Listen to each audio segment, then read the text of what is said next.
Romeo چوتھا باب۔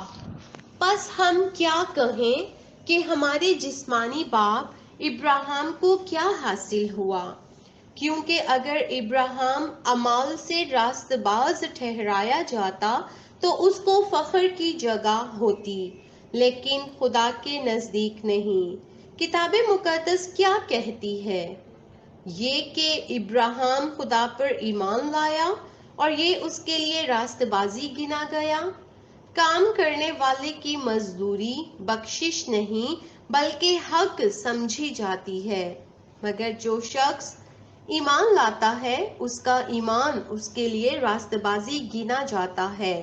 چنانچہ جس شخص کے لیے خدا بغیر اعمال کے راست بازی محسوب کرتا ہے، داؤد بھی اس کی مبارک حالی اس طرح بیان کرتا ہے کہ مبارک وہ ہیں جن کی بدکاریاں معاف ہوئیں اور جن کے گناہ ڈھانکے گئے۔ مبارک وہ شخص ہے جس کے گناہ خداوند محسوب نہ کرے گا۔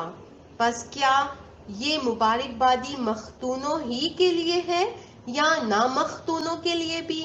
کیونکہ ہمارا دعویٰ یہ ہے کہ ابراہیم کے لیے اس کا ایمان راست بازی گنا گیا۔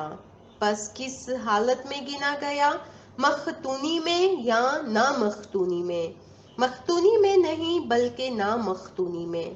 اور اس نے ختنے کا نشان پایا کہ اس ایمان کی راست بازی پر مہر ہو جائے جو اسے نامختونی کی حالت میں حاصل تھا، تاکہ وہ ان سب کا باپ ٹھہرے جو باوجود نامختون ہونے کے ایمان لاتے ہیں، اور ان کے لیے بھی راست بازی محسوب کی جائے، اور ان مختونوں کا باپ ہو جو نہ صرف مختون ہیں بلکہ ہمارے باپ ابراہیم کے اس ایمان کی بھی پیروی کرتے ہیں جو اسے نامختونی کی حالت میں حاصل تھا۔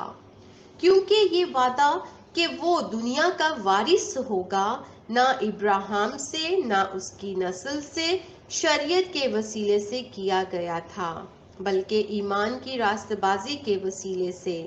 کیونکہ اگر شریعت والے ہی وارث ہوں تو ایمان بے فائدہ رہا اور وعدہ لا حاصل ٹھہرا، کیونکہ شریعت تو غضب پیدا کرتی ہے اور جہاں شریعت نہیں وہاں عدول حکمی بھی نہیں۔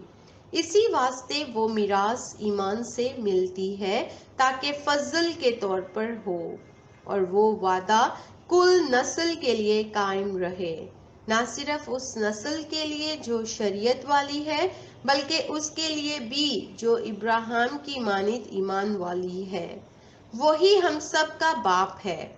چنانچہ لکھا ہے کہ میں نے تجھے بہت سی قوموں کا باپ بنایا، اس خدا کے سامنے جس پر وہ ایمان لایا اور جو مردوں کو زندہ کرتا ہے اور جو چیزیں نہیں ہیں ان کو اس طرح بلا لیتا ہے کہ گویا وہ ہیں۔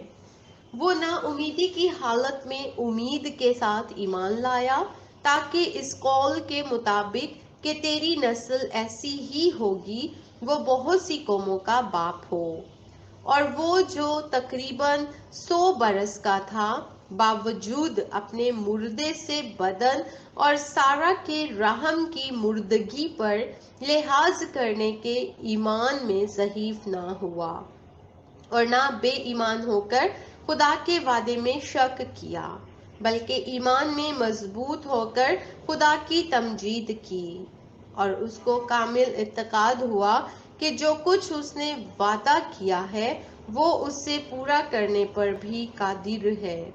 اسی سبب سے یہ اس کے لیے راست بازی گنا گیا۔ اور یہ بات کہ ایمان اس کے لیے راست بازی گنا گیا نہ صرف اس کے لیے لکھی گئی بلکہ ہمارے لیے بھی، جن کے لیے ایمان راست بازی گنا جائے گا، اس واسطے کہ ہم اس پر ایمان لائے ہیں جس نے ہمارے خداوند یسوع کو مردوں میں سے جلایا۔ وہ ہمارے گناہوں کے لیے حوالے کر دیا گیا اور ہم کو راست باز ٹھہرانے کے لیے جلایا گیا۔